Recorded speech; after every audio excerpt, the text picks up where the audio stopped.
नमस्कार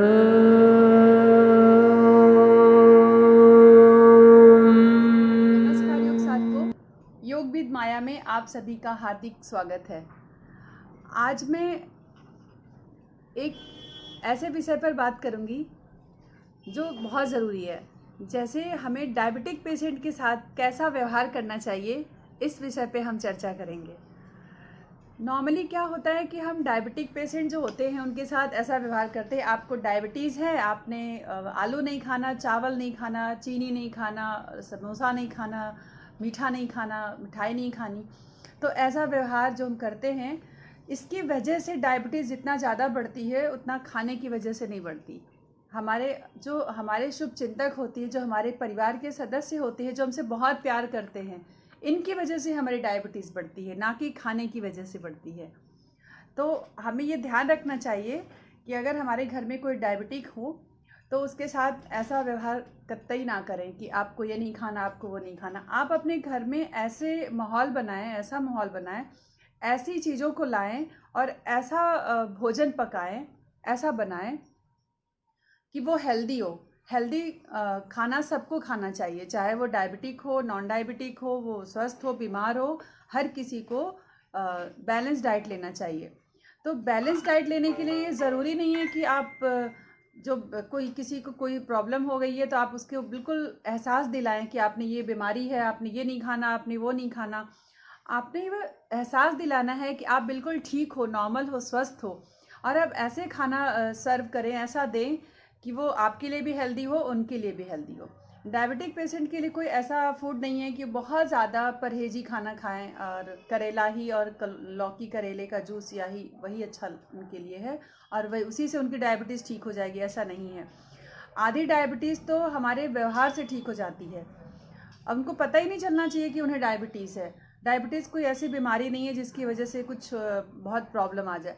लेकिन हाँ, अगर उसका ध्यान ना दिया जाए तो बहुत बड़ी प्रॉब्लम बन सकती है। उससे आपका किडनी, लीवर, आई सब कुछ डैमेज हो सकता है, सब कुछ खराब हो सकता है।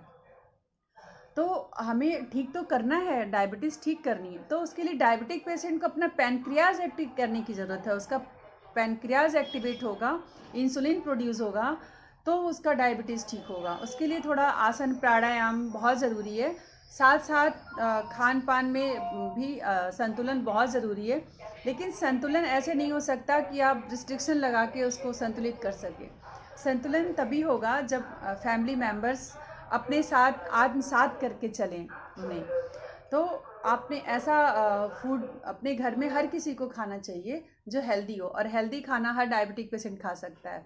हेल्दी खाना तो हर किसी को खाना चाहिए, चाहे वो बच्चा हो, बूढ़ा हो, जवान हो, सबको हेल्दी डाइट लेना चाहिए। तो हेल्दी डाइट लेने से कभी भी शुगर नहीं बढ़ती है, और सब कुछ शुगर पेशेंट खा सकता है अगर उसका शुगर नॉर्मल है। और शुगर नॉर्मल करना बहुत बड़ी बात नहीं है। सब कुछ खाते हुए भी एकदम नॉर्मल स्थिति में आपकी डायबिटीज़ ठीक रह सकती है, नॉर्मल रह सकती है। उसके लिए आपको हेल्दी डाइट लेना है। बस आपको ध्यान रखना है आपका पैनक्रियाज कैसे एक्टिवेट हो। आप वो प्राणायाम और आसन से होगा, एक्टिविटी से होगा। कभी भी बैठे रहने की आदत ना डालें।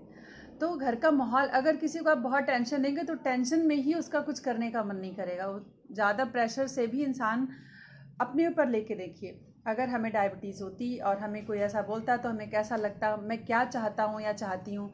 तो अपने ऊपर सोच के उसके साथ ऐसा व्यवहार करें। और कोई भी अपने साथ गलत व्यवहार नहीं। और कोई भी बीमार नहीं होना चाहता, कोई मरना नहीं चाहता, कोई नहीं चाहता कि उसे डायबिटीज़ बढ़ जाए और उसको कुछ प्रॉब्लम हो जाए, उसकी डेथ हो जाए, ऐसा नहीं है।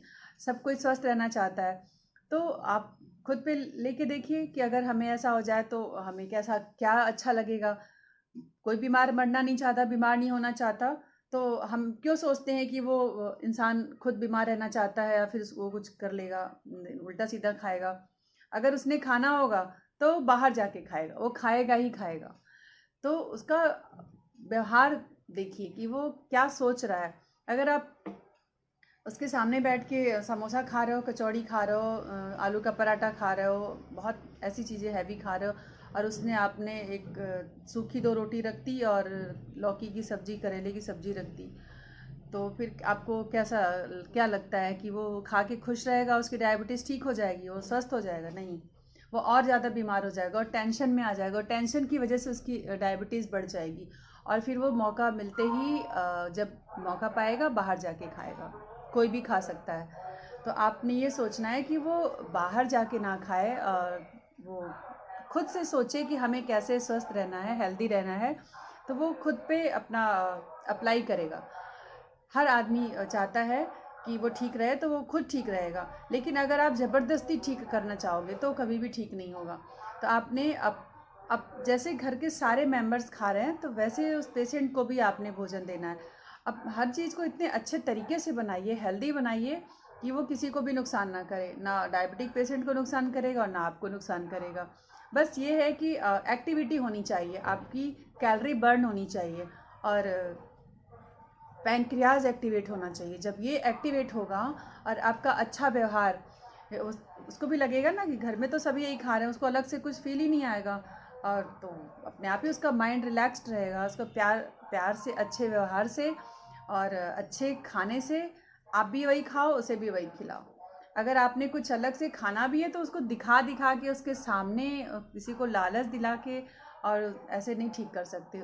अगर किसी को मेंटली टेंशन दी जाए और टॉर्चर किया जाए तो कभी भी स्वस्थ नहीं रह सकता, और आपके प्यार और अच्छे व्यवहार से वो ठीक हो सकता है। तो आशा करती हूँ आप अपने घर में किसी भी डायबिटिक पेशेंट या किसी के साथ भी ऐसा अच्छा व्यवहार करेंगे, और आप उसे प्यार से समझाने की कोशिश करेंगे कि कैसे वो अपने पैनक्रियाज को एक्टिवेट करे आसन प्राणायाम ध्यान से, और इस तरह वो स्वस्थ रहेगा। और आप आशा करती हूँ मेरा व्यवहार, बताया हुआ व्यवहार आप ऐसे फॉलो करेंगे, और आपके घर में आसपास कोई भी डायबिटिक पेशेंट हो तो आप अपने व्यवहार से उसे ठीक कर देंगे, और उसको वर्कआउट करने के लिए, आसन प्राणायाम करने के लिए इनकरेज करेंगे अपने प्यार से, अपने अच्छे व्यवहार से, और वो बिल्कुल ठीक हो जाएगा।